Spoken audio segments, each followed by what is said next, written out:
Madame, monsieur, bonsoir. Il est 19h sur Al-Oula. C'est l'heure du journal. Nous vous proposons à présent les principaux titres de l'actualité. Casablanca, toujours à l'heure des mesures de contrôle et des restrictions des déplacements nocturnes. Les services nationaux œuvrent en patrouille pour faire respecter les nouvelles règles. Immersion avec les brigades de nuit affectées dans les différents barrages de la métropole. À Tanger, à Cella, les cours en présentiel reprennent dans les établissements scolaires publics et privés des quartiers auparavant concernés par la décision de fermeture. Une reprise rendue possible grâce à l'embellie des indicateurs épidémiologiques au niveau de la préfecture. Nous le verrons dans un collège tangéron. Et puis cette nouvelle tant attendue d'Herbati, la nouvelle trémie de la place Bab el-Had devra incessamment être accessible aux automobilistes et autres usagers de la route. Une ouverture imminente qui permettra de fluidifier considérablement la circulation au niveau de cette avenue ultra fréquentée de la capitale.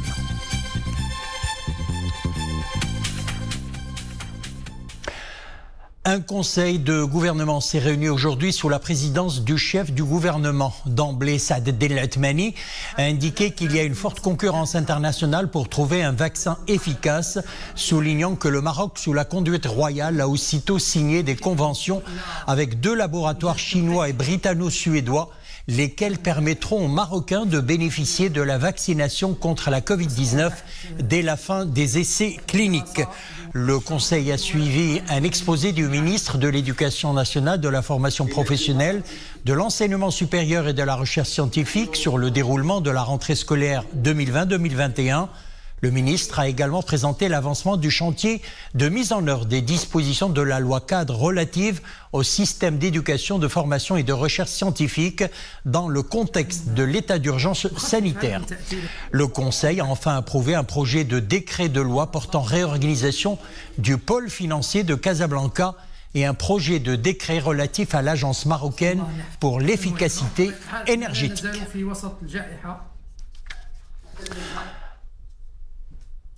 Situation épidémiologique toujours inquiétante avec encore aujourd'hui 2356 nouveaux cas d'infection au coronavirus et 38 décès.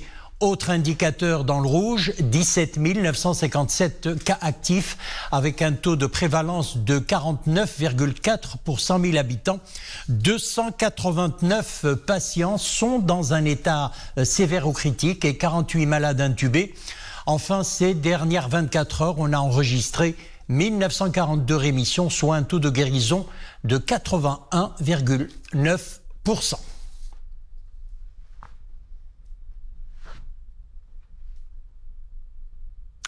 Le renforcement des mesures de contrôle et les restrictions des déplacements nocturnes se poursuivent à Casablanca. À partir de 22h et jusqu'à 5h du matin, seuls les agents de santé et de sécurité et les travailleurs des secteurs vitaux sont autorisés à se déplacer. Alors pour faire respecter les nouvelles restrictions, les services de la Sûreté nationale sont sur le qui-vive. Nos équipes sur place ont accompagné les patrouilles affectées au niveau des barrages et autres points de contrôle. Reportage Leïla Asli, Mohamed Laroui et Mariam El-Messi. Plus que 30 minutes avant l'entrée en vigueur des restrictions des déplacements nocturnes, Casablanca s'apprête à verrouiller ses portes. Au-delà de 22h, aucun commerce, café ni restaurant de la mégapole n'affichera ouvert.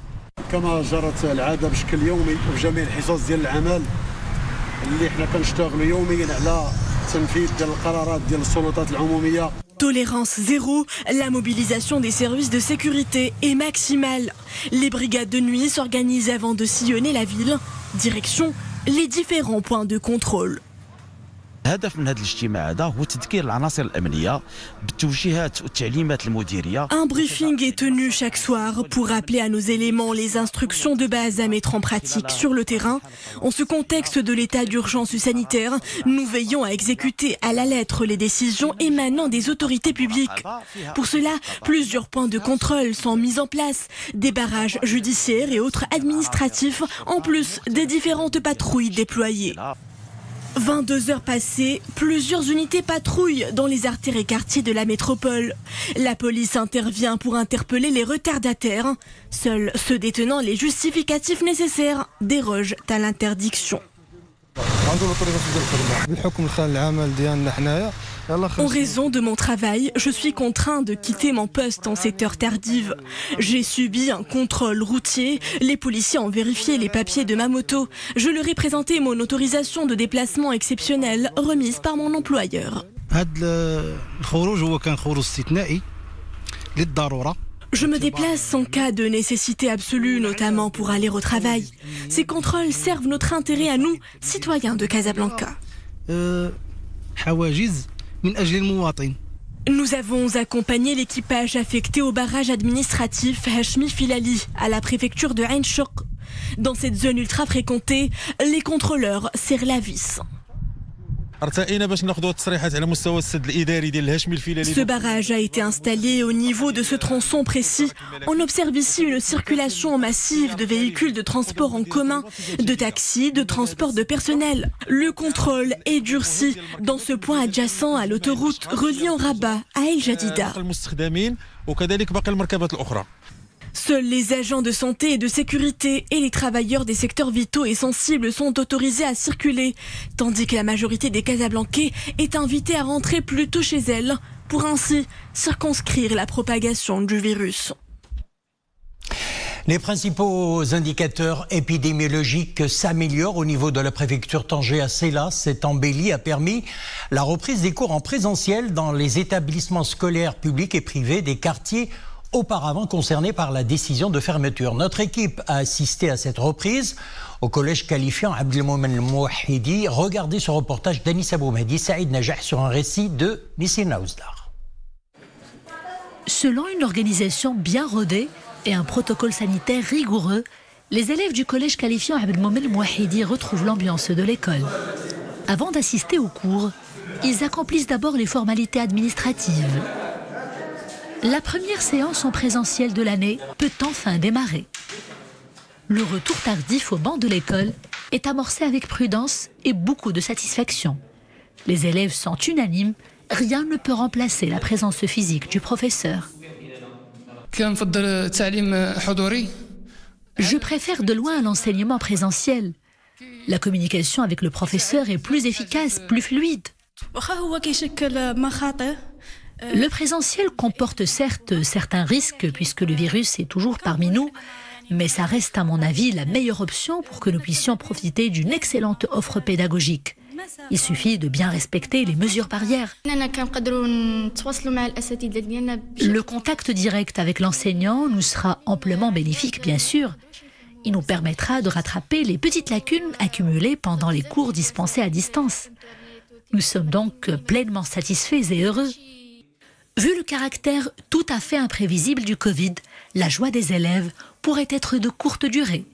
En cas de mauvaise surprise, ils devront suivre à nouveau les cours à domicile derrière leurs écrans. L'établissement reste d'attaque, il se prépare à tous les scénarios et fait du digital son grand allié. En partenariat avec la délégation provinciale, nous organisons des séances régulières de formation digitale au profit du corps enseignant. L'idée est de bien préparer nos professeurs à l'alternative du retour des cours à distance. Entamée officiellement hier, la reprise officielle des cours en présentiel se poursuit sous de bons auspices. Une mobilisation à tous les niveaux pour que la situation ne rebascule pas dans le rouge. Le directeur général de la Sûreté nationale et de la surveillance du territoire, M. Abdeltif Hamouchi, a reçu l'ambassadeur des États-Unis d'Amérique, accrédité auprès du Royaume du Maroc, M. David Fisher, et ce dans le cadre des relations de coopération bilatérale dans les différents domaines sécuritaires. Les deux parties ont évoqué les différents sujets sécuritaires d'intérêt commun, notamment les mécanismes de coopération et de coordination en matière de lutte contre les risques du danger terroriste, l'extrémisme violent, le crime organisé et leurs liens croissants dans la région de l'Afrique du Nord et du Sahel. Elles ont aussi abordé les moyens à même de mettre en valeur cette coopération devenue un modèle à suivre dans le domaine de la lutte contre le terrorisme. Les deux parties ont également passé en revue les mécanismes de développement et de renforcement de la coopération entre les services de la DGSN et la DGST et les agences américaines de sécurité dans le domaine de lutte contre les risques et dangers liés à la criminalité transnationale organisée en plus de l'échange d'expertise et d'expérience. Le secteur de la sécurité en Afrique, justement, est pendant et après la crise Covid-19, un des thèmes abordés lors de la conférence annuelle sur la paix et la sécurité en Afrique, organisée à distance à l'initiative du Policy Center for the New South. Experts de haut niveau prennent part à la conférence. La jeunesse africaine demeure la solution ultime pour passer outre la crise sanitaire liée à la Covid-19, ont tenu à souligner les intervenants. Alors, sur les autres thèmes de la conférence, écoutons Akram Zawi, il est spécialiste des relations internationales. Parmi les thèmes qui seront abordés, il y aura des thèmes qui auront été aggravés par la pandémie, mais il y en aura d'autres aussi qui auront été provoqués par elle, et puis il y a des thèmes qui sont plus structurels. Et de façon générale, l'idée c'est d'essayer d'avoir des échanges pour montrer comment les institutions africaines ont travaillé, comment les États africains ont apporté des réponses, en quoi ça s'inscrit dans des stratégies plus générales de la gestion des risques, avec un focus particulier qui sera apporté sur la question de la sécurité humaine, et donc d'intégrer dans la question de la sécurité celle du bien-être des populations et du bien-être des sociétés.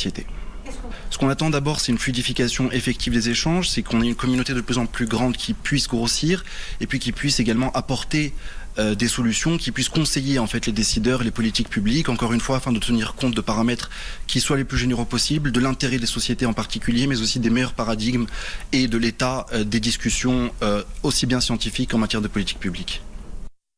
Voilà, il était au micro de Latefa Ben Halima. Rabat, Casablanca et Oujda, ce sont les trois villes où sont concentrés le tiers des réfugiés. 14,6% à Rabat, 13,9% à Casablanca et 7,3% à Oujda, selon une enquête menée du 2 au 8 juin dernier par le Haut-Commissariat au Plan, en partenariat avec le Haut-Commissariat des Nations Unies pour les réfugiés. L'effectif des réfugiés au Maroc s'établit à environ 7000 personnes. On va à Bruxelles à présent, à peine présenté. Le nouveau pacte migratoire de l'Union européenne ne fait pas l'unanimité. Dévoilé hier par la Commission européenne, il prévoit un durcissement sur les renvois des migrants irréguliers. Contrôle accru aux frontières extérieures, accélération des procédures. 5 ans après la crise de 2015, ce nouveau pacte européen sur la migration et l'asile prévoit que les pays de l'Union européenne qui ne veulent pas prendre des demandeurs d'asile en cas d'afflux devront en revanche participer au renvoi des déboutés du droit d'asile depuis le pays européen où ils sont arrivés vers leur état d'origine. Le pacte révise la règle consistant à confier au premier pays d'entrée d'un migrant dans l'Union européenne la responsabilité de traiter sa demande d'asile. Le nouveau pacte a suscité des réactions très contrastées. Ou plutôt, nous allons à Rabat. On revient à Rabat. Les habitants de Rabat l'espéraient. La nouvelle trémie réalisée à hauteur de la place Bab el-Had va enfin permettre de fluidifier considérablement la circulation, en particulier au niveau des croisements de l'avenue Hassan II, des avenues d'Égypte et d'Ibn Toumert. Une ouverture imminente qui devrait coïncider avec l'inauguration d'un parking souterrain capable d'accueillir jusqu'à 500 véhicules. Samira Asban, Dominique Orlando. C'est donc fait. Après plus d'un trimestre de travaux de construction, le tunnel venu décongestionner la fameuse place Bab el-Had à Rabat est aujourd'hui ouvert à la circulation. Comme attendu, les automobilistes se réjouissent d'une telle assurance de fluidité toute nouvelle. C'est vrai qu'il y avait beaucoup d'embouteillages. Avec ce nouveau tunnel, tout va changer. Construite sur une longueur de 260 mètres répartie à part égale entre Rabat et Salé, cette trémie qui désigne un tunnel assez court, soit moins de 500 mètres, permettant à une voie de circulation de passer en dessous d'une autre, aura nécessité pour sa réalisation un investissement de l'ordre des 33 millions de dirhams. Cette trémie nous sera très utile, notamment pour nous autres conducteurs de taxi qui faisons la navette entre Rabat et Salé et parfois de Salé jusqu'à Casablanca. Aujourd'hui, Rabat dispose d'un total de 14 trémies. Toutes ont été réalisées dans le cadre de ce vaste programme de développement intitulé Rabat Ville Lumière, capitale marocaine de la culture. On parle de mode à présent. La styliste Rebecca Minkoff se démarque avec brio avec un nouveau défilé, une cérémonie en grande pompe tenue à New York pour présenter sa nouvelle collection automnale. Une collection où le chic, la classe, l'élégance et l'extravagance se côtoient. Des tenues principalement des robes alliant différents styles, des robes sobres, unicolorées et d'autres avec des couleurs vives et des motifs fleuris. Je vous laisse apprécier ces images.